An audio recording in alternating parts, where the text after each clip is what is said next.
This episode of To Be Continued is sponsored by Vicki Robinson and Michael Robinson in honor of Morton Cass, who helped liberate the concentration camps in Germany, and in memory of all those who died at the hands of the Nazis, and by Carl Fremont and Joanne Fremont Burns in loving memory and in honor of their parents. Ted Fremont, born Fischel Friedman, was a Holocaust survivor from Vilna, Poland. Ted lost his mother and 7 siblings. He married Helen Garfield from the Bronx, and together they built a welcoming and loving home. Both Ted and Helen were beacons of hope and inspiration.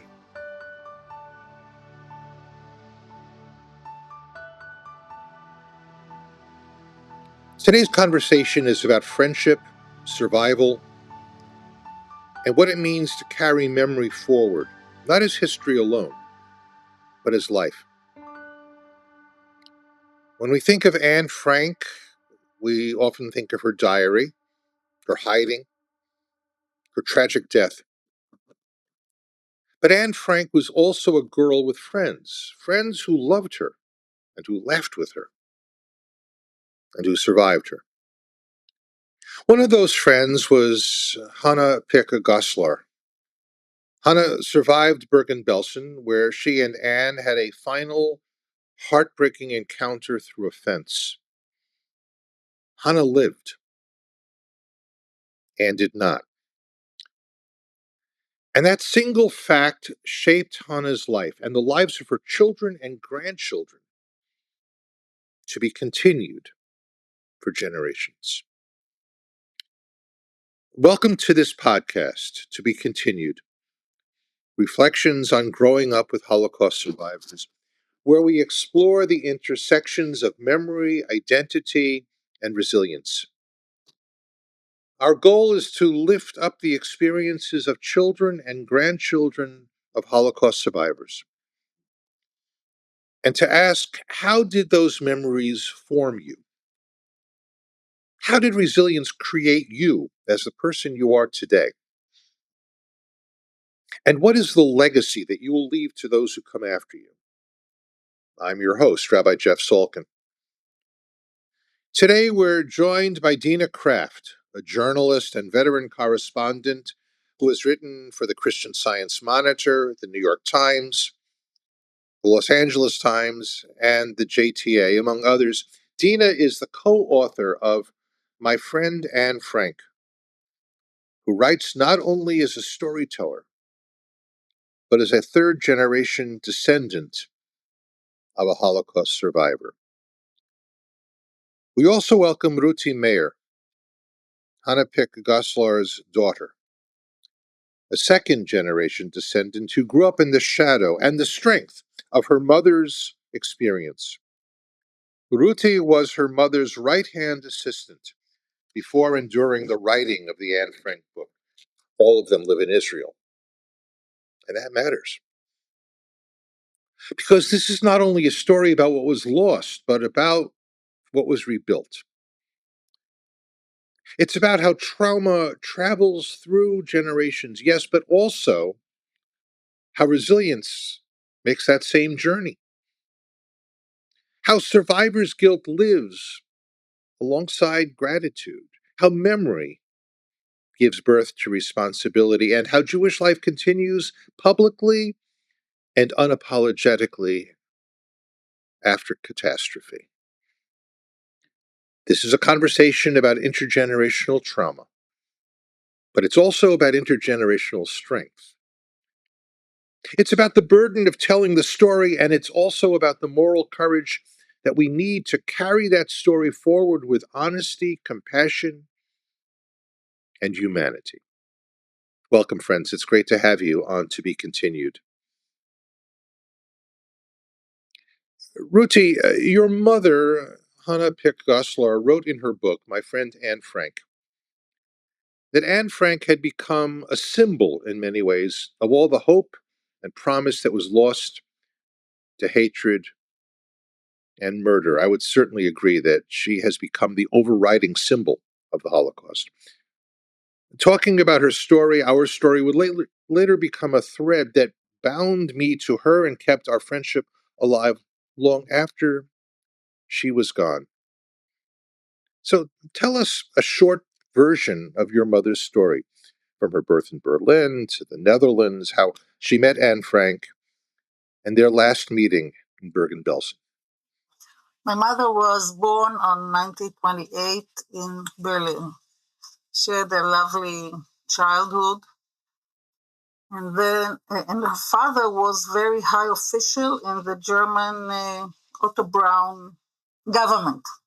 Okay, on 1933, when Hitler came into power, her father understood immediately that he cannot stay anymore in Germany because he also wrote against Hitler, and he went to England. So he didn't go and stay in England, and he went to Holland. And my mother had to go to school, and so on first day they go to the grocery. Her mother sees another woman that comes from Germany. Of course, they started to talk, and they came from Frankfurt. They came from Berlin, and then she saw a small girl near this woman, and they started to talk. And the day after, my mother had to go to the kindergarten, first day, without knowing the language, without knowing anybody. And she sees the same girl she saw the day before in the grocery shop. She was belling the bells in the kindergarten. And they saw each other, ran into the arms, and began a big, big friendship till the end. Then they had nice childhood till 1939. Then on 1940, the Germans invaded Holland in 5 days.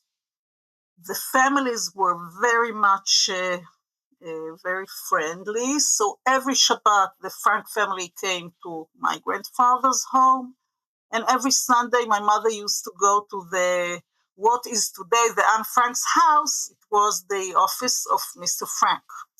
Mr. Frank decided that all the family will go to hiding in his office.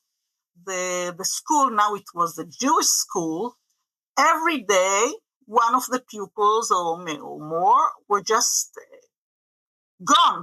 And you didn't ask what happened. Either they went to hiding or they were caught by the Germans. Now, on 1942, once again, her mother, my grandmother, had to give birth, and she didn't go to a hospital in Germany, in Amsterdam, because she was already afraid from the Germans. They could take you from the hospital. So she gave birth at home, and she died 2 days after the birth, and the baby also died. It was a very hard delivery. And my mother was at home on that time, and since this day, she was like the mother for her sister, and took her all the way to concentration camps, on and on. Let's say they had the Paraguayan passport, and they were also on a list that was named a list of Israel. So as if to be exchanged in the future against German soldiers. But it didn't help them, and they had to go to Bergen-Belsen. The situation was very hard, and it became harder every day. Now, one day, there was a rumor that women from Holland come to the camp. And my mother was very curious to know who are these Dutch women. So somebody told her, your friend Anne Frank is over the fence. My mother was in shock because she thought Anna is in Switzerland, and Anna was in a very, very bad shape. It was after Auschwitz. So Anna said, I have nothing to eat. My mother went to all her friends. All of them didn't have what to eat. All of them were hungry and didn't have what to wear. But everybody everybody gave her something, and she made a ball with cracker and a sock and a glove and something. She made it like a ball, came to the fence and said, Anna, be careful. And she threw it over the fence. So it was really the last time that my mother saw Anna, when she threw the ball with the food to her, and she didn't know what happened to her. Afterwards, my mother was liberated, and then Mr. Frank came to visit her and arranged everything that she can go to Switzerland.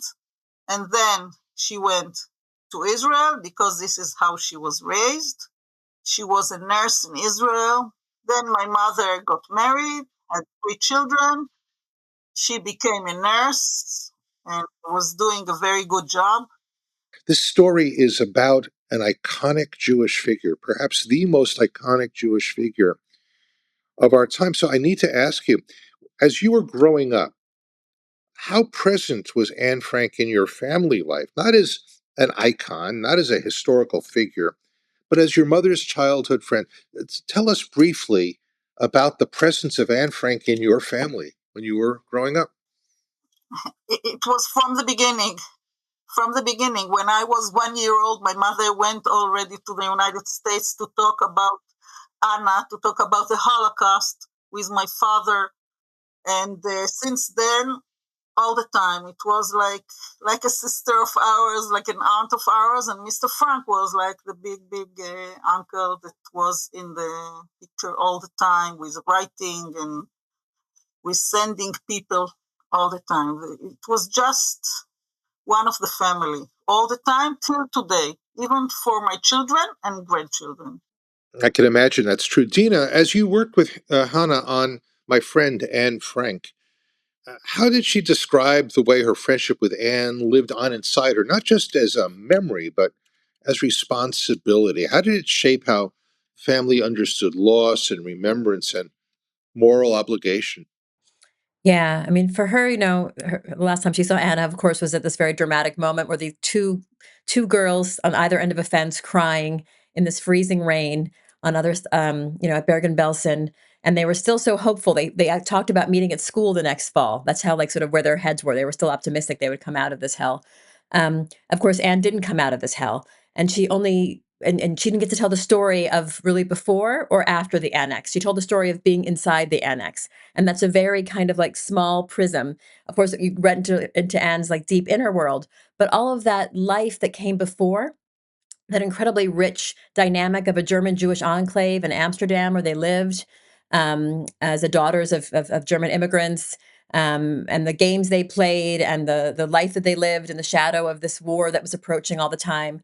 And then, of course, afterwards, what was happening outside, the roundups and the being taken first to Westerbork and then and then in Anne's case to Auschwitz and Bergen-Belsen in the case of Hannah. All of that horror Hannah witnessed and was able to tell because she lived to tell the story. So she felt this obligation to sort of carry on, where Anna couldn't. And I think because, from very early on, the diary became a huge success and then it was a Broadway hit, and there was a film. She had cachet because of Anne's story. She had legitimacy. So at a time when people didn't even have a name for the Holocaust, as Ruth referenced, her mother went off in the 1950s on an 18-city tour, speaking tour of America, talking about her experience in Bergen-Belsen and talking about her friendship with Anna. It was a time when there wasn't even a name Holocaust or Holocaust survivors. I think she's probably one of the very first survivors to publicly tell her story, and it was always very, very important to her to share that story and tell the world. And until she was, I was interviewing her when she was 93 years old. She was using oxygen to breathe. She wasn't in good health, but she was very, very sound of mind. She was incredibly sharp and incredibly funny still as well, I might add. And she felt this obligation to keep telling her story, even though these were like her last days. Why do you think that already being beyond 90 years old, that Hannah felt it was essential to tell her story now to this generation? Well, it was interesting. It wasn't her idea to tell the story. It was a Netflix film came out based on her life, and that generated a lot of interest and conversation. And a publishing house in London reached out to her, and that's how this. If we began it from our very first meeting, she would say, who's going to be interested in my story? Who's going to be interested? I think the answer came in the fact it became a New York Times best-selling book. It's in over a dozen languages from around the world now. Um, but she was so modest. I think she couldn't really imagine the reach that it was. She wasn't just riding on the tails of Anne Frank's story. She herself had an incredibly rich and interesting story to tell. From the very beginning, from her father, who was one of the few Jews in the Weimar government in Berlin and a very outspoken force against Hitler and had to flee, to the story of what it was like to growing up. And again, in this very close knit, beautiful place that felt very safe in Amsterdam. And then she always talked about how that safety and that feeling of being cocooned was suddenly washed away, when as the Nazi grip got tighter and tighter. And you live with her. I mean, part of the sort of the challenge of writing this book and trying to make it, it was not to write it from the point of view of a 93-year-old woman looking back, but being with her in real time as the noose was tightening and tightening all the time around not just her, but the Jews of Amsterdam. As Holocaust denial continues to grow exponentially, this narrative is extremely important. I was in a used bookstore this past summer in the Berkshires, and I found an old Life magazine Mm. from the early 1950s with artist renditions of what Anne Frank went through. This is such an important historical uh, document that we have to keep alive. Now, let me ask you, you've said that Hannah's accent was familiar to Mhm. you. Tell us about your family's Holocaust experience and how hearing Hannah's accent affected you. Well, she immediately reminded me of my own grandmother, who was born in Salzburg in Austria. Ended up was living in Italy as in her 30s, and that's where she was when the war broke out, before the war broke out, as the Nazis began to take over Europe. And my family, they were living in Italy, but they were not citizens of Italy. And according to Mussolini's anti-Jewish laws, all Jews that were not of Italian descent had to leave the country. Of course, this was sort of a blessing in disguise. They couldn't wait around and hope for better times. They had to figure out what was what. And so my grandmother furiously wrote, wrote for affidavits and letters and visas across the world. And the one place they finally got a visa to was a place that my grandfather had singled out in a map of the world. He saw that New Zealand was the furthest place in the world from Europe, and he said, I'd like to go there." And indeed, they got a visa to New Zealand, and they left shortly before the war broke out in Europe. They arrived in September 1939, just days before the war broke out, and had this safe refuge in New Zealand, but very, very far away and very cut off from the rest of the family, and didn't know for years what happened to the fates of their own families back in Europe. Literally at the end of the world. The very end of the world, the very end of the world, and it was extremely stressful. There was they were treated as enemy aliens because they spoke German. Their mail was gone through by the government and censored. And in fact, it was only in 1944, when Italy was liberated, and one of my cousins, whose name is Jana and is 98 years old and lives in Tel Aviv to this day, and I'm actually working on a book with her about her life now.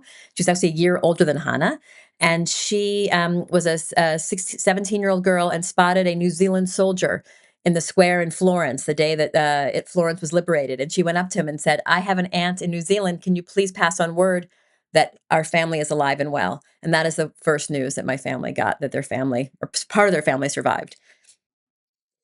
You said in a New York Times article about Hannah, this is the quote: "We look at history backward. She was living history forward." What did you mean by that? And how does it relate to Hannah's enduring friendship and memories of Anne Frank and her own family who perished? Yeah, I meant by that is, we look at history and we know how it ends, or we know how the story unfolds. She didn't know how the story was unfolding, and she had to live every single day sort of in that sort of, as I was saying, this that news tightening, that sort of gradual understanding of what was going on for her. And so keeping she lost her parents during the war, and she was like the guardian of her little sister, who was only 4 years old. Imagine, she was taking care of her little sister, basically from the age of 2 to 4, in the most horrific of conditions. And And so she was living it forward and not knowing what one day would bring to the next.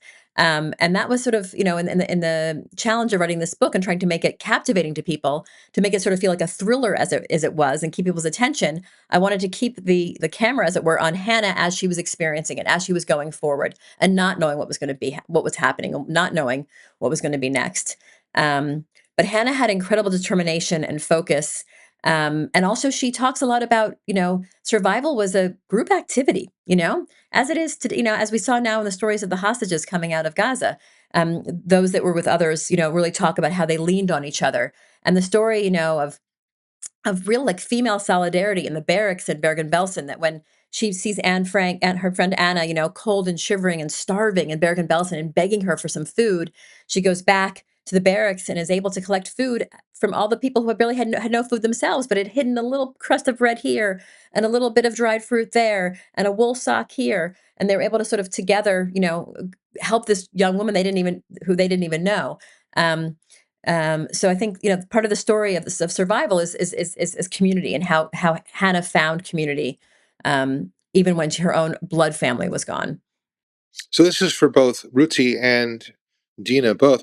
Um, Anne Frank's story, of course, is for many people the story of the Holocaust, though, as we all know, that story ends too soon to fully embrace the horror. And I'm wondering, to what extent do you now see yourselves as guardians of not Anne's iconic story, but the human story? I think, first of all, that you cannot separate the iconic and the regular life. She was just this. She was Anna, and she was the best friend of my mother. And my mother wanted really to tell about her, and that everybody will know her life, and really her legacy, because she was not a regular girl. She was very, very talented. When she was very small, she wrote lovely stories. I don't know why it is not so famous, but she wrote Tales from the Secret Annex, and she wrote about poor people, about really who the life is hard for them, and she did it so nicely with such messages that we really should go on with all that she wrote about the poor people, yeah, and of course about all that she wrote about she is the symbol of all the children in the Holocaust, 1.5 millions. So, as my mother used to say, you cannot perceive 6 million, you cannot perceive 1.5 million, but when you see one story, and of course, if you see some more stories, yeah, but when you see one story, you can identify with all that happened. I understand. Dina, how about for you? Yeah, I mean, I think the story what I got from Hannah, is a sort of feeling of passing of a torch in a way, of passing on a story. It was difficult, when she died. She died before the book came out, and I felt like, I was wrapping up the interviews with her, and her health started deteriorating even more after that. And I felt this sort of almost like guilt, like, oh my gosh, like, is she stopping to tell the story? Is this sort of the beginning of her descent?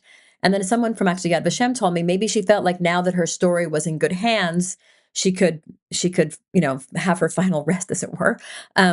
And I hope that is somewhat true. And I felt like this sort of like, she's not there to tell it anymore. The whole Holocaust sort of like, memorial, project is so built on survivors and survivor stories. So now we have this challenge of what happens when the survivors aren't there anymore. So now we are here to tell their stories, and in different forms, whether it's through books and novels or plays, or speaking. And the message I got from Hannah was very much that racism kills, that hatred kills, that ignorance and intolerance kills. And in the case of the Holocaust, the hatred was targeted against the Jews, and she was very specific about this. Was specifically an anti-Jewish hatred. This was not some sort of anything else, but it was part of a bigger story of hatred and racism, and that is a lesson that we have to take with us, not just in this time of recurring and rising anti-Semitism, but just xenophobia and hatred and intolerance and ugliness. And we're just seeing a lot of bullying going around in the world, from the leadership as well across the world. And this is a time where people have to remember their humanity. And Hannah ended almost every speech she gave in all the many years that she spoke. She talked about how we are all created in God's image, every human being. And that is something I feel like that has been tragically forgotten in the various conflicts of the world, that we are all human and all lives do matter. And if you're not the same, and if you are with another color, with another religion, or whatever, you should respect each other and you should live in peace together. Ruthie, that of course is the universal lesson of this. And I'm wondering, what emotional atmosphere did growing up in a survivor's household create for you? Safety, urgency, silence, gratitude, fear?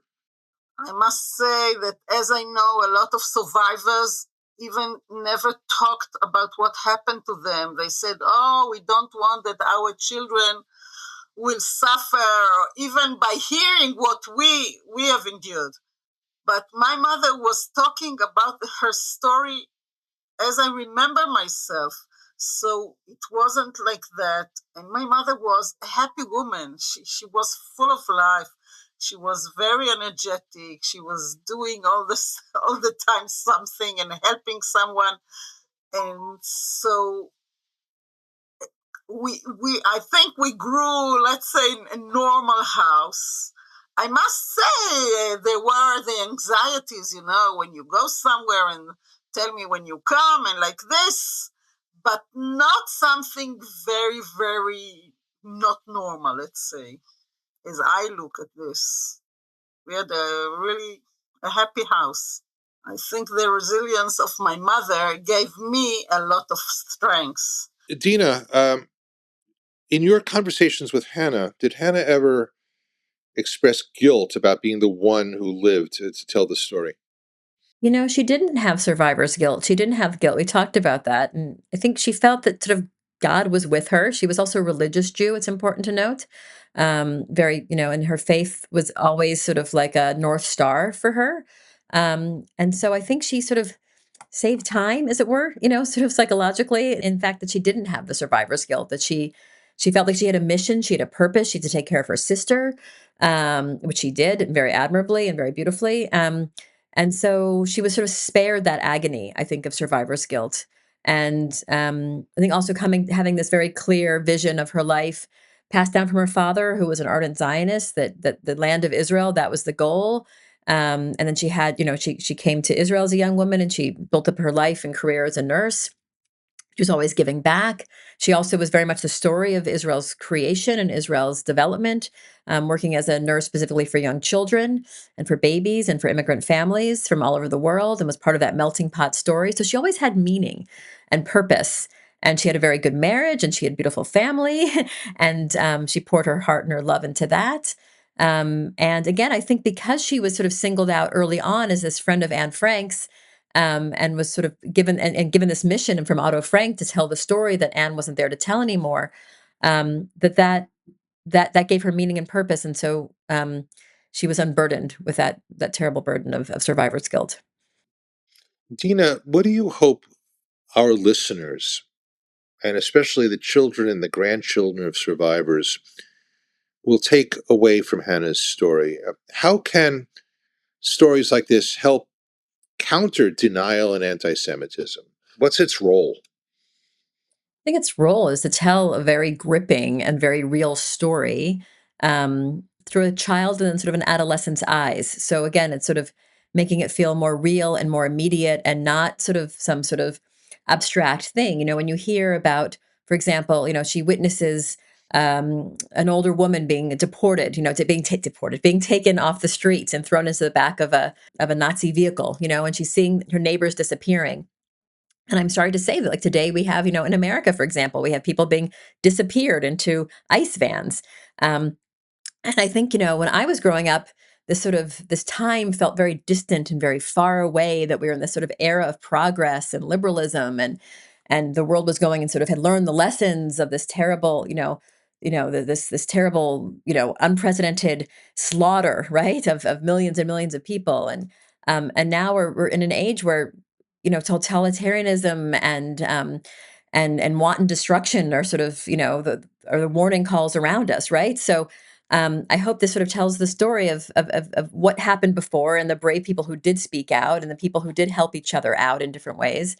Um, and it reminds us that, the Holocaust wasn't something that was some sort of, a blip, some sort of historical accident. Like, people can do this. People can do terrible, terrible things to each other, and we have to be on guard, and we have to be vigilant all the time. It's not paranoia to be vigilant. It's important to know our own history. If we don't, and for you asked about the grandchildren, the children of Holocaust survivors, like, this is a legacy nobody asked for, right? Nobody wanted this sort of very heavy history to have to, like, drag around you like a ball and chain. But doesn't have to be a ball and a chain. It can be like, this is your sort of gift to the world, is to be able to tell people how low humanity can go. And it's important for you to be able to tell the story so others can't twist it and doctor it. And we're seeing in the age of social media, these sort of quick clips and this terrible anti-Semitism being spewed by various influencers that has incredible reach. And it's really important to know our story, but this is also a human story. It's also a broader story, genocides don't only happen, the Jewish people weren't the first and the only people to experience a genocide. So we have to be very, very vigilant and very, very on guard. But we have to be proud of the survivors that risked so much, both to survive and to tell their story, so people will know. Hannah has told her story, so people will know, and we can't throw that away. We have to do something with that legacy. I'm very curious. How did being a third generation descendant influence the way you listened to Hannah's story, not only as a descendant, but also, I'm very curious, as a journalist and as a writer? Um, yeah, I mean, I guess as a third generation, it felt like I was able to sort of have this conversation with Hannah that was it was a really beautiful task. It was a really hard task. It was really painful at times. Sometimes Hannah and I would meet and we would both describe how we'd had nightmares the night before. And it was almost like like she was conjuring up these stories and I was hearing them and I was sort of taking them on. And it was very different task than being a regular journalist. As a journalist, the story, you have a certain remove. You're telling the story in second person, third person, this happened to this person and this happened to them and she said and he said. Now I was not just asking Hannah questions and interviewing her and being able to go into very, very deep detail with her, but I was also having to inhabit her story when I was at the computer writing.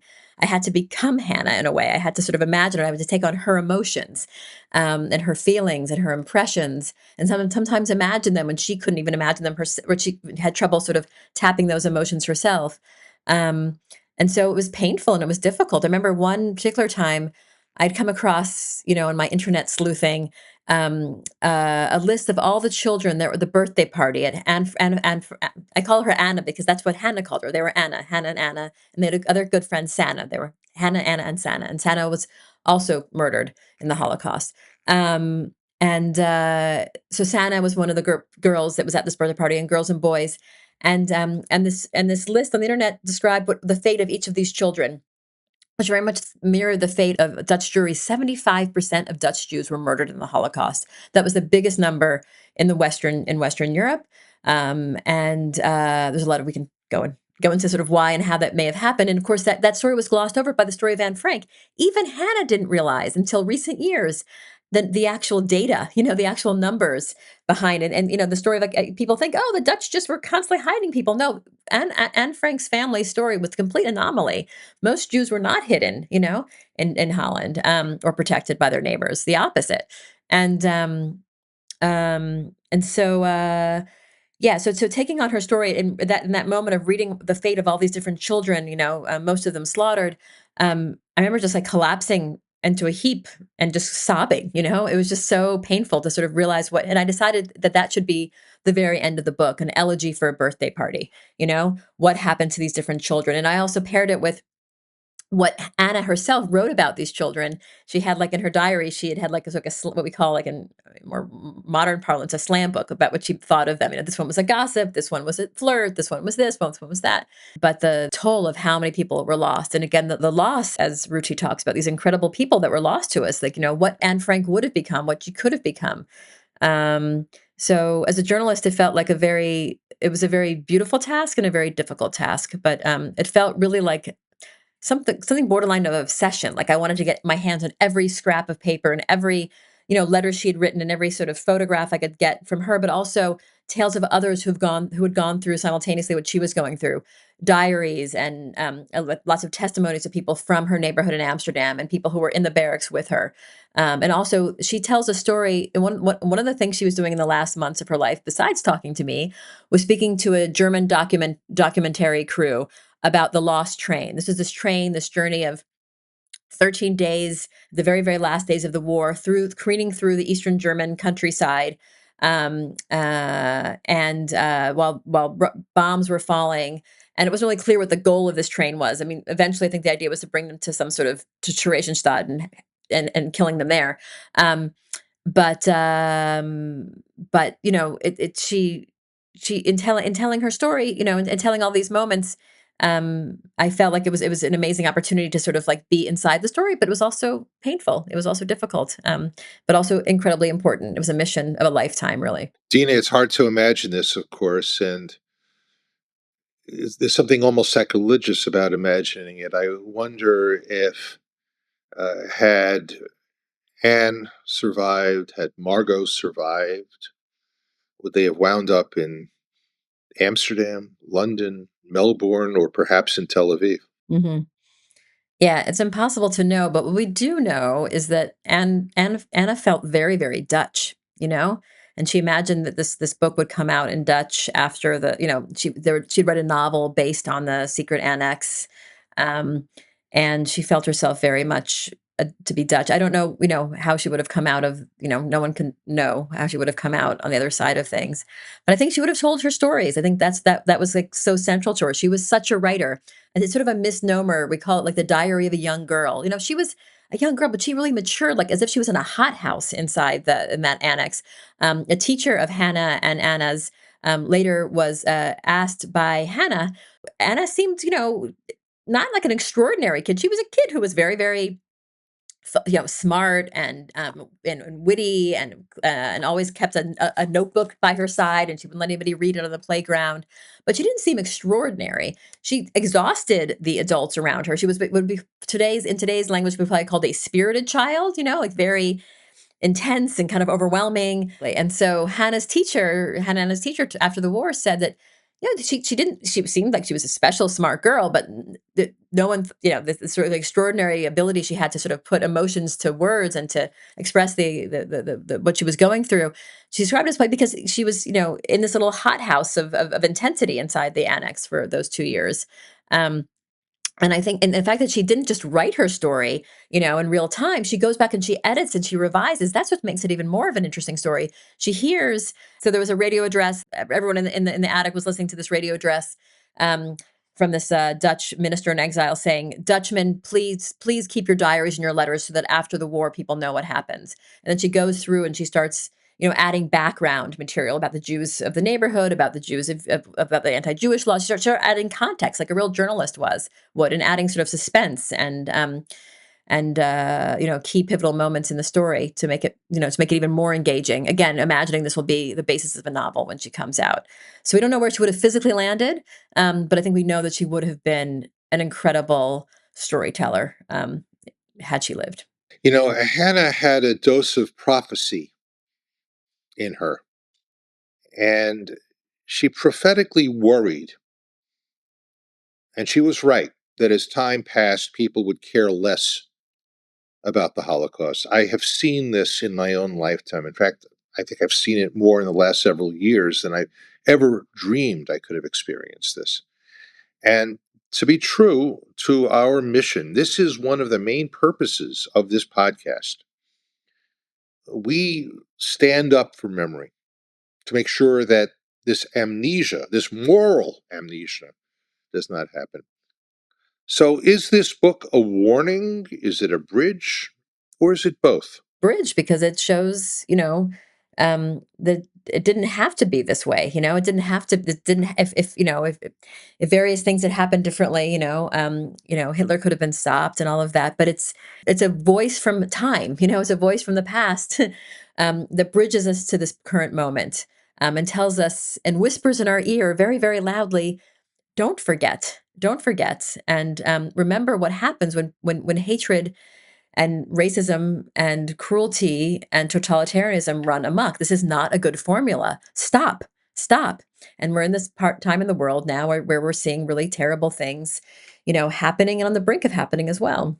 You just said something very powerful, Dina, and I want to underscore this. Evil is always a matter of human choice. People choose to do evil, they choose to do good. At every step of the way this unfolded in history and now, people have choices and they make those choices. And we are the beneficiaries or the victims of those choices. And as we move towards our conclusion, I just need to ask, in what way does Hannah's resilience live in your lives? And what about that? We always have to end on hope. Every Jewish message ends with hope. How do we get hope from this story? Dina, how about you? I think, to quote Mr. Rogers, always look for the helpers.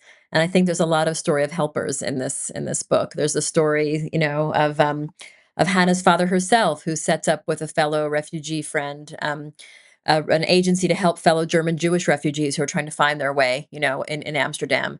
There's a story of their neighbor, Mrs. Houtsmit, who's a Christian woman, who's married to a Jewish man who tries to, when they come to deport the family, in June of 43, she tries to take the little girl, tries to take Gabi for herself. And one of the Dutch Nazi policemen, the green policeman, says to her, "How dare you? Aren't you ashamed of yourself?" A Christian woman trying to take a Jew, and she says, "No, I'm not ashamed of myself. This is, I'm." Yeah, and she reminds them of the humanity. And so these various times that the sort of the humanity comes through. It turns out, as I found out after writing the book, speaking to her son, she hid Jews in the basement in a crawl space during the deportations. He was very, very brave. And there's lots of these stories of bravery and camaraderie and specifically female solidarity and female friendship and connection.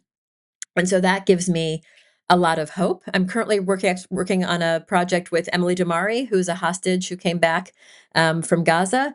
And she also very much is a recurring theme of like the power of friendship and connection in these very dark times in the Hamas tunnels and the apartments in Gaza. And the power of not losing yourself. And I think that from the story of Emily and also from the story of Hannah. Hannah always kept sort of her moral compass and her true self, and that helped her later on in life as well. But she always cared deeply. In the last weeks of her life, she was following the Iran, the protests in Iran. Again, we're having another round of revolution, another round of street protests in Iran, and I kept asking me, what's going to happen to those girls and those women who are protesting in the streets of Iran? Again, like her care was, very much about the Jewish people, but about people writ large. She really cared deeply about people and humanity. And that's what we need, is people to care about humanity in order to stop atrocities. Dina, you just said something very powerful, and I'm going to leave it at this. What's amazing to me, both disquieting and inspirational, is that our generation will now have its own stories of resilience, bravery, and courage to add to this Sefer Torah, as it were, that we are writing of Jewish courage. And those are the stories from Gaza, from the tunnels, etc. And those are stories that are going to endure. And I would like to think that future generations will read those stories, will read your work, will imbibe the memories that Ruthie has shared with us, and that they will become the storytellers as well. There is a profound responsibility for us not only to share the horror, but to share the hope. I think sometimes we have to make those choices, those two H words. It's either horror or hope. And I always want to go for hope. I'd like to say that hope is the biggest invention of the Jewish people. We'd like to thank our friends who are with us today. We want to thank Dina Kraft. We want to thank Ruthie Meir. This episode has been a production from the 2G, 3G project, produced and edited by Eli Hershka, co-directed by our podcast founder, Cheryl Hoffman, and I'm your host, Rabbi Jeff Salkin. Friends, you can find To Be Continued on Apple Podcasts, on Spotify, on YouTube, Google, wherever you listen. But you need to be part of this story. You need to download it, you need to listen to it, and you want to do us a real mitzvah? Leave us a 5-star review so that other people will be able to be part of this lasting, ongoing conversation. So to you, Ruthie, and to you, Dina, your time is precious. Your memories are sacred. Thank you for sharing those with us today.